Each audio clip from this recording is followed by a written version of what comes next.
නමෝ තස්ස භගවතෝ අරහතෝ சம்மா சம்புத்தஸ். வசந்தம் தொலைக்காட்சி நேயர்கள் அனைவருக்கும் அன்பார்ந்த காலை வணக்கம். அன்பார்ந்த புண்ணியவான்களே, இந்த உலகத்திலே பிறந்த மனிதர்களுக்கு கௌதம புத்த பகவான் இந்த தர்மத்தை போதிப்பதற்கான காரணம் என்னவாக இருந்தது தெரியுமா? கௌதம புத்த பகவான் இந்த உலகத்தில் 6 வருடம் கடும் தவத்தின் பிறகு இந்த தர்மத்தை முதலாவதாக போதிக்கவில்லை.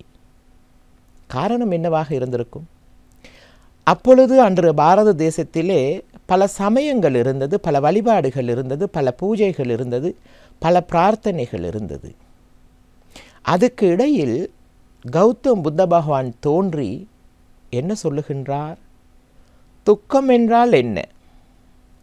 ஒரு மனிதனுக்கு துக்கம் ஏற்படுவதற்கு காரணம் என்ன?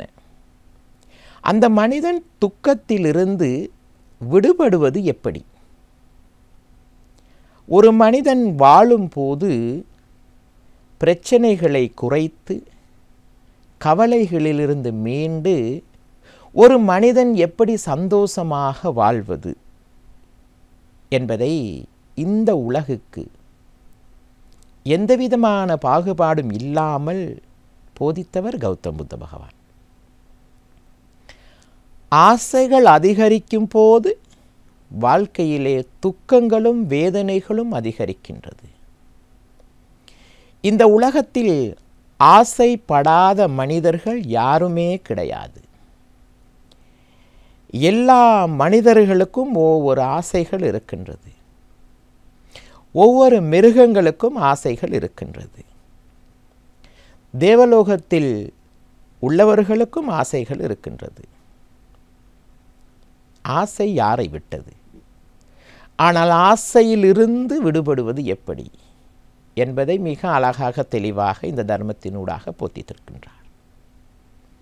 வாழ்க்கையிலே அதிகமான விடயங்களில் நாங்கள் ஆசைப்படக்கூடாது. இப்பொழுது அன்பு புண்ணியவான்களே, உங்கள் வாழ்க்கையிலே நீங்கள் ஆசைப்பட்டதெல்லாம் உங்களுக்கு கிடைத்ததா? இல்லை அல்லவா? உங்களுக்கு கிடைத்ததெல்லாம் நீங்கள் ஆசைப்பட்டதா? இல்லை அல்லவா? அப்போது ஆசைப்பட்டது கிடைக்கவும் இல்லை, கிடைத்ததெல்லாம் நாம் ஆசைப்பட்டதும் கிடையாது. இந்த உலகத்திலே பிறந்த எல்லா மனிதர்களுக்கும் பிரச்சனைகள் இருக்கின்றது, வேதனைகள் இருக்கின்றது, கவலைகள் இருக்கின்றது. காரணம், ஒரு மனிதன் வாழ்க்கையில் அதிகமாக ஆசைப்படுவதால். இந்த ஆசை யாரை விட்டது? அன்பு புண்ணியவான்களே, அன்பார்ந்த பெற்றோர்களே, பெரியோர்களே, மாணவ செல்வங்களே, கிடைத்த மனித வாழ்க்கையில் ஆசைகளை குறைத்து வாழ்க்கைக்கு எது தேவைப்படுகின்றதோ அதை மட்டும் வாழ்க்கையில் வைத்துக்கொண்டு வாழ்வதற்கு முயற்சி செய்யுங்கள். அப்பொழுதுதான் ஒவ்வொருவருடைய வாழ்க்கையும் வாழும் போதே சந்தோஷமாக இருக்கின்றது. இந்த வாழ்க்கையிலே சந்தோஷம் என்றால் அதை கடையில் போய் வாங்க முடியாது. யாராவது நினைத்தால் எல்லாத்தையும் வாழ்க்கைக்கு தேவையானதெல்லாம் நாங்கள் கடையில் போய் பணம் கொடுத்து வாங்குகின்றோம். வியாபார இடங்களில் சந்தோஷத்தையும் போய் கடையில் வாங்க முடியும் என்று நினைப்பவர்களும் இருக்கின்றார்கள். எல்லாம் போய் வியாபார ஸ்தலங்களிலே வாங்க முடியும் பணங்களை கொடுத்து. இந்த உலகத்திலே சந்தோஷம் என்கிற ஒரு விடயத்தை ஒருபோதும் பணம் கொடுத்து வாங்க முடியாது. அது உங்களுடைய வாழ்க்கையிலே உங்களுடைய சிந்தனைகளின் ஊடாக உங்களாலவே உங்களுக்கு ஏற்படுத்தி கொள்வதுதான் சந்தோஷம். கவலை தென்படுகின்றது, சந்தோஷம் தென்படுவது இல்லை. கவலையை பற்றி அதிகமாக நினைப்பார்கள், ஆனால் சந்தோஷத்தை மறந்து விடுவார்கள். ஆகையால் வசந்தம் தொலைக்காட்சி நேயர்களே, உங்கள் வாழ்க்கை உங்கள் கையில் இருக்கின்றது. நன்றி கூறி விடைபெறுகின்றேன். நன்றி, வணக்கம். யாசா பத்மாசனஸ்தாம் विपुलगलितटीं पद्मवत्राजदाक्षीं गम्भीरावर्धनाभिस्तनपर्णमिदां शुभ्रवस्त्रोक्तरीयां लक्ष्मीं दिपीर्गजेन्द्रैर्मणिगणखचितैः स्थापिता हेमकुम्भैः नित्यं सा पद्मगस्ता मम वसति गृहे सर्वमाङ्गल्ययुक्ता महालक्ष्मी च विद्महे विष्णुपत्नी च धीमहि तन्नो लक्ष्मी प्रचोदयात्. ஓம் நமச்சிவாய. மேன்மைகள் சைவ நீதி விளங்குக உலகமெல்லாம். நோயற்ற வாழ்வே குறைவற்ற செல்வம். அந்த நோய் நொடிகள் இல்லாத வாழ்வு இந்த உலக மக்கள் எல்லோரும் வாழ வேண்டும் என்று கலியுகத்தின் காந்தமல ஜோதியாகிய சபரிமலை சுவாமி ஐயப்பனுடைய திருவடிகளை சிறந்தாழ்த்தி வசந்தம் தொலைக்காட்சி நேயர்கள் அனைவருக்கும் சர்வதேச இந்து மத குருபீடம் அகில இலங்கை சபரிமலை ஸ்ரீ சாஸ்தாபுரத்தின் சார்பில் இனிய காலை வணக்கங்களும் நல்லாசிகளும். என்றும் மங்களகரமான விஸ்வாவசு வருஷம் சித்திரை மாதம் 29ஆம் நாள் 12/5/2025 திங்கட்கிழமை. இன்று மலர்ந்துள்ள இன்றைய பொழுதும் நம் எல்லோருடைய வாழ்விலும் எல்லா விதமான சிறப்புகளும் வெற்றிகளும் கிடைக்க வேண்டும் என்று இறைவனை பிரார்த்தித்து இஷ்ட தெய்வங்கள் குலதெய்வங்களையும் வழிபாடு செய்து இன்று ஒரு சிறந்த நாள். சித்திரை மாதத்து பௌர்ணமி, சித்திரா பௌர்ணமி. ஒவ்வொரு மாதங்களிலும் இந்த பௌர்ணமி வந்து கொண்டிருக்கும். அமாவாசை மாதந்தோறும் வந்து கொண்டிருக்கும். சில மாதங்களிலே அமாவாசைக்கு சிறப்பு, சில மாதங்களிலே பௌர்ணமிக்கு சிறப்பு. இந்த சித்திரை மாதத்திலே வருகின்ற பௌர்ணமி, வைகாசி மாதத்திலே வருகின்ற பௌர்ணமி, இவையெல்லாம் ஒரு சிறப்பு. இந்த சித்திரா பௌர்ணமி பல்வேறு ஆலயங்களிலே தீர்த்த உற்சவங்கள், சங்காபிஷேகங்கள், தேருற்சவங்கள் என்று நடைபெறுகின்ற ஒரு சிறப்போடு கூடியது இந்த சித்திரா பௌர்ணமி. பொதுவாக பல்வேறு அம்பாள் ஆலயங்களிலே அபிஷேகங்கள் நடைபெற்று வேப்பிலை கஞ்சி வழங்குவார்கள் இந்த சித்திரா பௌர்ணமியிலே. அது மட்டுமல்லாமல் இந்த சித்திரை பௌர்ணமியிலே சித்திரகுப்த நாயனாருடைய குரு பூஜை வழிபாடு, சித்திரகுப்தருடைய விரதம், சித்திரகுப்த விரதம். சித்திரகுப்தர் என்பவர் யார்? யமலோகத்திலே இருக்கின்ற ஒவ்வொரு மனிதருடைய நன்மை தீமைகள், அவரவர் செய்த பாவ புண்ணியங்களை கணக்கெடுத்து குறித்து வைப்பவர் சித்திரகுப்தர். இந்த சித்திரகுப்த நாயனாருடைய குருபூஜை நாள் நாம் வாழ்விலே நல்லது செய்கின்ற பொழுதிலும், தீமைகளை செய்கின்ற பொழுதிலும், பாவங்களை செய்கின்ற பொழுதிலும் அவற்றுக்கு உரியவற்றையெல்லாம் எழுதி வைப்பார் சித்திரகுப்த நாயனார். இது பொதுவாக இந்த சித்திரகுப்த நாயனார் விரதம் முன்னைய காலத்திலே எல்லா இடமும் பரவலாக இருந்தது. ஆனால் இப்பொழுது குறிப்பிட்ட சில இடங்களிலே தான் இந்த சித்திரகுப்த விரத அனுஷ்டானத்தை செய்து கொள்வார்கள். பொதுவாக வடமாகாணத்திலே, யாழ்ப்பாண பகுதியிலே ஒரு சில இடங்களிலே, அதேபோல் கிழக்கு மாகாணம், மட்டக்களப்பு, திருவண்ணாமலை பகுதியிலும் சிறப்பாக இந்த சித்திரகுப்தருக்கு அங்கே சிறப்பான முறையில் இந்த விரத அனுஷ்டானங்கள். மட்டக்களப்பு பகுதியிலே அதற்கென்று பச்சை ஓலைகளினாலே ஒரு குடிசை அமைத்து அதிலே இருந்து இந்த நெல் கொண்டு வந்து அங்கே வச்சு நெல்லை குத்தி அரிசியாக்கி அதிலே வைத்து சமைத்து உணவு போட்டு அந்த சித்திரை கதை படிப்பு என்று எல்லோருமாக உட்கார்ந்து இந்த கதைகளை எல்லாம் கேட்பார்கள். இது பொதுவாக பார்க்கின்ற பொழுது இது சற்று வயதானவர்கள் மட்டும்தான் இதில் கலந்து கொள்வார்கள். என்றால் இது என்ன, இது ஏதோ சித்திரை கதை படிக்கிறார்கள், எல்லாம் வயசானவர்களுக்குத்தான் என்று சொல்லுகின்றவர்கள் உண்டு. ஜம பயம் உள்ளதினாலே வயதானவர்களுக்கு தங்களுடைய ஆயுள் முடியப்போது என்பதனாலே இதனை வணங்குகிறார்கள் என்று எண்ணுகின்ற ஒரு சில இளம் சமூகம், இது எல்லோருமே பிரார்த்தனை செய்ய வேண்டும். இந்த சித்திரகுப்தன் ஒவ்வொருவருடைய நாம் வருகின்ற பொழுதே, பிறக்கின்ற பொழுதே, நாம் தாயினுடைய கர்ப்பத்தில் இருக்கிற பொழுதே, நாம் எப்போ எப்படி எங்கு இருப்போம், எங்கு வாழ்வோம், எவ்வாறு நமக்கு திருமணம் நடைபெறும், எவ்வாறு நம்முடைய பிள்ளைகள், எவ்வாறு நம்முடைய மரணம் என்றெல்லாம் அன்றே இறைவன் குறித்து விட்டானாம். எனவே இட்டமுடன் எந்தலையில் இன்னபடிதான் என்று எழுதிவிட்டான் இறைவன். நாம் பிறக்கின்ற பொழுது தாயினுடைய கர்ப்பத்திலேயே நமக்கு இத்தனை வயசில் இந்த நடக்கும், இத்தனை வயசு இந்த நடக்கும்ன்றதெல்லாம் தலையெழுத்து. அதுதான் தலையெழுத்துன்னு சொல்வது. இது கர்ப்பத்திலேயே எழுதிவிட்டது. இவை இந்த நாம் வாழுகின்ற காலத்தில் இவ்வாறு இந்த சித்திரகுப்த நாயனாருடைய விரதானுஷ்டானத்திலே அந்த கதைகள் படிக்கின்ற பொழுது, பிரார்த்தனை செய்கின்ற பொழுது, அங்கே 100% வயதானவர்களைத்தான் பார்க்கக்கூடியதாக இருக்கிறது. அது தவிர்க்கப்பட வேண்டும். எல்லோரும் அதிலே சென்று பிரார்த்தனை செய்ய வேண்டும். என்னுடைய அப்பா நல்லா இருக்கணும், என்னுடைய அம்மா நல்லா இருக்கணும், என்னுடைய தாத்தா நல்லா இருக்கணும், என்னுடைய குடும்பம் நல்லா இருக்கணும். எல்லோருமா சேர்ந்து பிரார்த்தனை செய்கின்ற பொழுதிலும் ஒரு சிறப்பை தரக்கூடியது இந்த சித்திர பௌர்ணமியிலே சித்திரகுப்த நாயனுடைய விரதமும், ஆலயங்களிலே நடைபெறுகின்ற தீர்த்த உற்சவங்கள், மகோத்சவங்களிலே நடைபெறுகின்ற உற்சவங்களிலும் கலந்து இறையருளையும் பெற்று மண்ணில் நல்ல வண்ணம் வாழ வசந்தம் தொலைக்காட்சி நேயர்கள் அனைவருக்கும் சர்வதேச இந்து மத குருபீடம் அகில இலங்கை சபரிமலை ஸ்ரீ சாஸ்தாபீடத்தின் சார்பில் நல்ல ஆசிகளை கூறிக்கொள்வதில் மனமகிழ்வு கொள்கிறோம். சர்வே ஜனாக சுக்கினோ பவந்து, சமஸ்த சன்மங்களானி சந்து. சுபம்.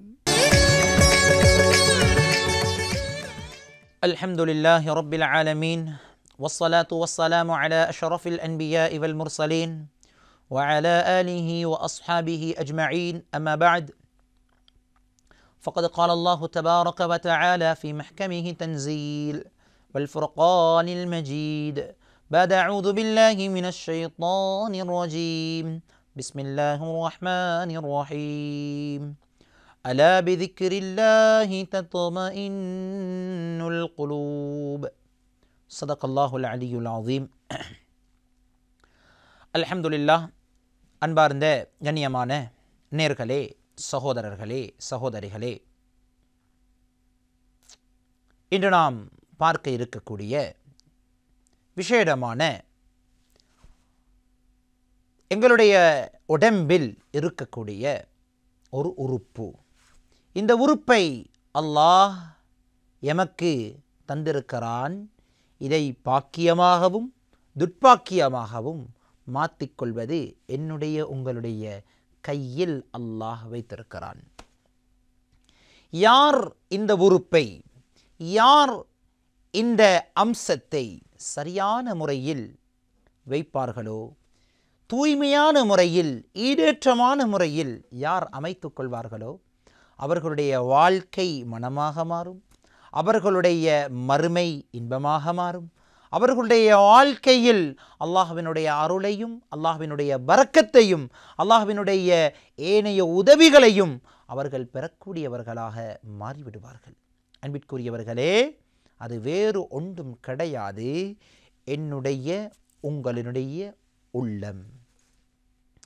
ரசூலுல்லாஹி ஸல்லல்லாஹு அலைஹி வஸல்லம் அவர்கள் சொன்னார்கள், அலா இன்ன ஃபில் ஜஸதி முதுகா, அறிந்து கொள்ளுங்கள், இன்ன ஃபில் ஜஸதி முதுகா, உங்களுடைய உடம்பில் ஒரு முதுகா, ஒரு சதைப்பிண்டம் இருக்கிறது. இதா சலுஹத் சலுஹல் ஜஸது குல்லுஹு, சொன்னார்கள், அந்த சதைப்பிண்டம் சீராகிட்டால், அது அழகாக மாறிட்டால், சலுஹல் ஜஸது குல்லுஹு, உங்களுடைய முழு உடம்பும், முழு உடம்பினுடைய உறுப்புகளும், முழு உடம்பினுடைய உறுப்புகளின் மூலமாக வரக்கூடிய அம்சங்களும் செயல்களும் சந்தோஷமாக, நிம்மதியாக, ஆரோக்கியமானதாக மாறிவிடும். சொன்னார்கள், வஇதா ஃபஸதத், அந்த சதைப்பிண்டம் கெட்டிட்டால், அது சீர்கெட்டிட்டால், அது மோசமாகிட்டால், அது நாசமாகிட்டால், சொன்னார்கள், ஃபஸதல் ஜஸது குல்லுஹு, உங்களோட முழு உடம்பும் சீர்கெட்டிடும், உங்களோட முழு உடம்பும் நாசமாகிடும்.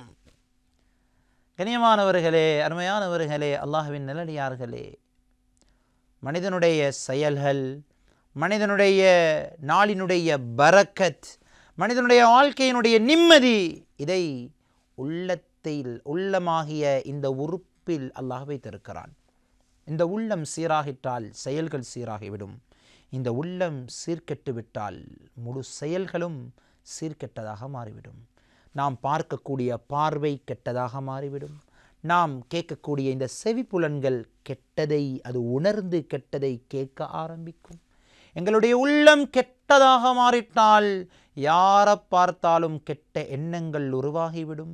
எங்களுடைய கை கெட்ட நடாத்தைகளின் பக்கம் செல்லும்.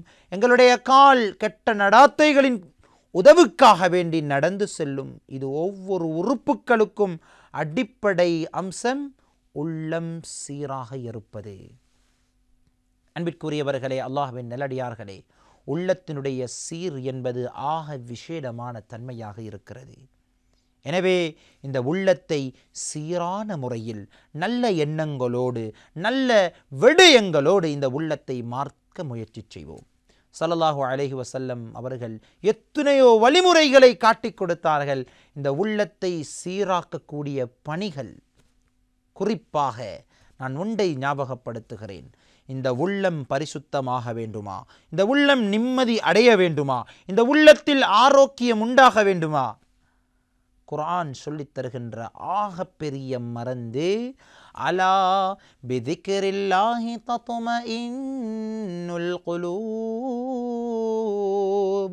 உங்களுடைய உள்ளத்தினுடைய நிம்மதி அல்லாஹ்வினுடைய திக்ரில் அல்லாஹ் வைத்திருக்கிறான்.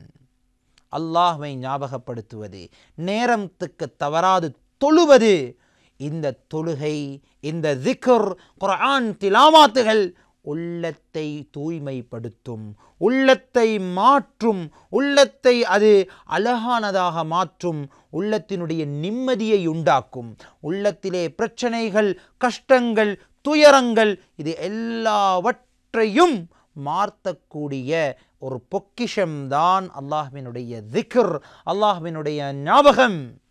இஸ்திக்ஃபார், அதிகமாக இஸ்திக்ஃபார் செய்வது, அதிகமாக அல்லாஹ்வை ஞாபகப்படுத்துவது, குர்ஆன் ஓதுவது, இதுவும் திக்ர். குர்ஆன் ஓதுவது திக்ர். இந்த குர்ஆனை காலை பொழுதிலிருந்து ஓத ஆரம்பித்தால் மன நிம்மதியை, மன சந்தோஷத்தை அல்லாஹ் உண்டுபடுத்துவான். எனவே வல்ல ரஹ்மான் இந்த உள்ளத்தை பரிசுத்தமாக வைத்து, உள்ளத்தை சந்தோஷமான முறையில் வைத்து அல்லாஹ்வினுடைய பொருத்தத்தை அடையக்கூடிய நல்லவர்களாக வல்ல ரஹ்மான் இம் அனைவரையும் மாற்றி அருள்வானாக. வ ஆகிரு தஅவானா அனில் ஹம்துலில்லாஹி ரப்பில் ஆலமீன். அஸ்ஸலாமு அலைக்கும் வ ரஹ்மத்துல்லாஹி வ பரகாத்துஹு.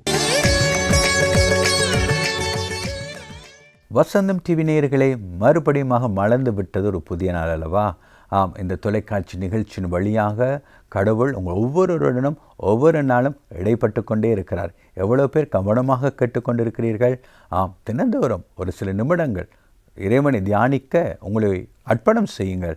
ஆம், இறை சிந்தையிலே நாங்கள் மாறும் பொழுது இறைவனைப் போல மாறிவிடுவோம் அல்லவா?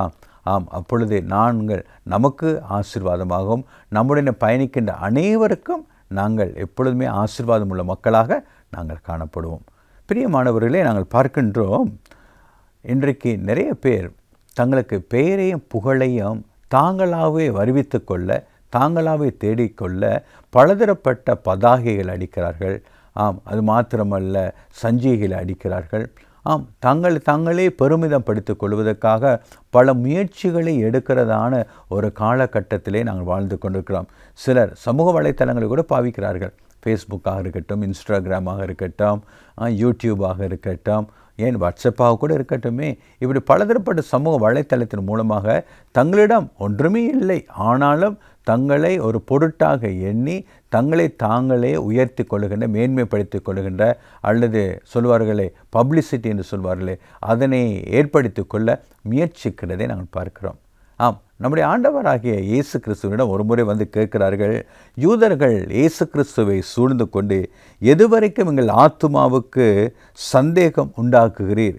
நீர் கிறிஸ்துவானால் எங்களுக்கு தெளிவாக சொல்லும் என்று சொல்லி பரிசுத்த யோவானின் நற்செய்தி 10ஆம் அதிகாரம் 24ஆம் வசனத்திலே அங்கே அப்படியான ஒரு காரியம் குறிப்பிடப்படுகிறது.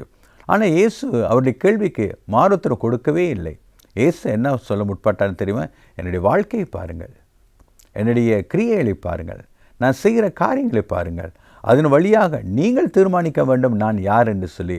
நான் இறைவாக்கினரா, கடவுளின் மைந்தனா, நான் யார் என்பதை மக்கள் நீங்கள் தீர்மானம் செய்யுங்கள் என்று சொல்லி அவருடைய கரங்களிலேயே அவர் விட்டு விடுகிறார். ஆகவே தான் சில நேரங்கள் நாங்கள் பார்க்கலாம், இயேசுவை பிடித்து கொண்டு போய் அவர் ராஜாவாக்க நினைத்தார்கள் என்றெல்லாம் வேதம் சொல்லுகிறது.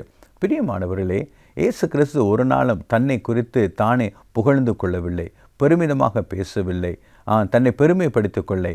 அவருடைய வாழ்க்கையானது சாதாரண ஒரு தச்சனுடைய குடும்பத்திலே, அவர் ஒரு ஏழை கிராமத்திலே அவர் பிறந்தவராக, வாழ்ந்தவராக, வளர்ந்தவராக காணப்பட்டார். அன்றைய நாட்களில் அவர் எருசலேம் பல்கலைக்கழகத்தில் அவர் கல்வி கற்றவராகவோ அல்லது எருசலேம் தேவாலயத்தில் காணப்பட்ட பண்டிதர்களுடனே அவரும் இணைந்து பணியாற்றினவராக அவர் வாழவில்லை. அவர் சாதாரண ஒரு குக்கிராமத்திலே அவர் ஒரு சாதாரண ஒரு மனிதனாகவே அவர் வாழ்ந்து கொண்டிருந்தார். அதன் பின்னதாக அவருடைய 30வது வயதிலே திருப்பணிக்கு அவர் வருகிறார் அல்லவா? ஒரு 3.5 ஆண்டுகள் தான் திருப்பணி ஆற்றுகிறார். அன்றைய நாட்களிலும் கூட அவர் தம்முடனே இணைந்து பணியாற்றுவதற்காக தெரிந்து கொண்ட சீடர்கள் என்று சொல்கிறோமே, அவர்கள் அனைவரும் யார்? சாதாரண மீன் பிடிக்கிற தொழிலாளிகள், வரி வசூலிக்கிறவர்கள், சமுதாயத்தினாலே புறக்கணிக்கப்பட்டவர்கள், ஓரங்கட்டப்பட்டவர்கள், ஒதுக்கப்பட்டவர். அப்படிப்பட்டவர்களை தன்னுடைய சீடர்களாக அவர் தெரிந்து கொண்டு, அவர்கள் படிப்பறிவில்லாதவர்கள், பாமர மக்கள், அப்படிப்பட்டவர்களை தான் தம்முடைய சீடர்களாக அவர் ஏற்படுத்தி கொண்டு அவர் கிராமங்கள் தோறும், பட்டணங்கள் தோறும், நகரங்கள் தோறும் அவர் கடந்து சென்று இறையாட்சிக்குரிய பண்புகளை குறித்து பிரசங்கித்தார் என்று சொல்லி நாங்கள் பார்க்கிறோம். அவர் புகழை தேடவில்லை. அவரை பின்பற்றின அடியார்களும் கூட சில நேரங்களிலே அவர்கள் புகழை தேடினார்கள். அப்பொழுது அவர்களுக்கு ஆழமான அர்த்தமுடைய பல உவமைகளை சொல்லி அவருடைய மனப்பான்மைகளை மாற்றினார். ஒரு முறை கேட்டார்கள், கடவுளே, இயேசு கிறிஸ்துவே, நீர் விண்ணரசிலே வாழ்ந்து கொண்டிருக்கும் பொழுது உமது வலது புறத்திலே யோவானும் இடது புறத்திலே யாக்கோபும் நாங்கள் இருவரும் அமர்ந்து கொள்ள வேண்டும் என்று ஒரு குறிப்பை அவருடைய பெற்றாரோடு வந்து முன்வைக்கிறதை பார்க்கிறோம். இயேசு என்ன சொன்னார் தெரியுமா? இயேசு சொன்னார், உங்களிலே உயர் அதிகாரிகளாக இருக்கிறவர்கள் பெயரையும் புகழையும் விரும்புகிறார்கள். அது மாத்திரமல்ல, அவர்கள் ஏழை எளிய ஜனங்களை ஒடுக்குகிறார்கள். ஆனால் என்னை பின்பற்றுகிறவர்கள் அப்படி இருக்க முடியாது. அவர்கள் பணிவிடை ஆட்களாக மாற வேண்டும், பணி செய்பவர்களாக மாற வேண்டும், பெயர் புகழை தேடுபவர்களாக இருக்க முடியாது என்கிற காரியத்தை இயேசு அழகாக அவர்களுக்கு உணர்த்தி காட்டினதை நாங்கள் பார்க்கின்றோம். பிரியமானவர்களே, மலர்ந்து விட்டதல்லவா ஒரு புதிய நாள். இன்றைக்கு நானும் நீங்களும் பெயர் புகழுக்கு பின்னதாக நாங்கள் போகக்கூடாது, அது எங்கள் பின்னதாக வர வேண்டும். நாங்கள் செய்கின்ற காரியங்களை பார்த்து மனிதர்கள் எங்களை புகழ்ந்து மேன்மைப்படுத்தி அவர்கள் பேச வேண்டுமே ஒழிய, உன்வாயே உன்னை புகழாதிருக்கட்டும் என்று திருமறை வசனம் சொல்வது போல எங்களை மாற்றிக்கொள்ள நாங்கள் அழைக்கப்படுகின்றோம். அப்படியானால் இந்த நாளிலே ஒரு தீர்மானம் எடுப்போமா? நம்மை நாமே புகழ வேண்டிய அவசியம் இல்லை. இறைவன் நம்மை இந்த பூமியில் வாழ அனுப்பியிருக்கிறார். இறைவனுக்கு விரும்பிய வாழ்க்கையை நாங்கள் வாழ்ந்து கொண்டே இருப்போம். அப்பொழுது நம்மை பின்பற்றுகிறவர்கள் நம்மை குறித்து பெருமிதமாக பேசுவார்கள். பாருங்கள், கிறிஸ்து MBBS டாக்டராக இருக்கவில்லை, ஆனால் கிறிஸ்துவை வைத்தியர் என்று சொன்னார்கள். அவர் பெரிய பல்கலைக்கழகங்களை படிக்கவில்லை இயேசு கிறிஸ்து, ஆனால் அவரை பார்த்து சிறந்த ஆசிரியர் ரபி என்று சொல்லி அவரை அழைத்ததை நாங்கள் பார்க்கிறோம். அவர் பெரிதாக ஒரு தீர்க்கதரிசி அல்லது இறைவாக்கினர் குடும்பத்தில் பிறந்தவர் அல்ல, ஆனால் கிறிஸ்துவை பார்த்து ஜனங்கள் இவர் ஒரு இறைவாக்கினர் என்று சொன்னார்கள். மக்கள் தான் சொன்னார்கள், இயேசு ஒருபோதும் சொல்லவில்லை. அப்படியான பிரியமானவர்களே, பிறர் நம்மளை குறித்து புகழட்டும், மேன்மைப்படுத்தட்டும், அவர்கள் எங்களை கௌரவிக்கட்டும், பாராட்டட்டும். நாங்கள் அதன் பின்னுக்கு போகாதபடிக்கு நாம் நம்முடைய கடமை செய்வோம், பலன் தானாக வரும். இதை குறித்து ஆழமாக சிந்திப்பீர்களா? கிறிஸ்து தாமே உங்களுக்கு இதனை குறித்து புரிந்து கொள்வதற்கு வேண்டிய அந்த விவேகத்தையும் ஞானத்தையும் அளவில்லாமல் கொடுப்பாராக.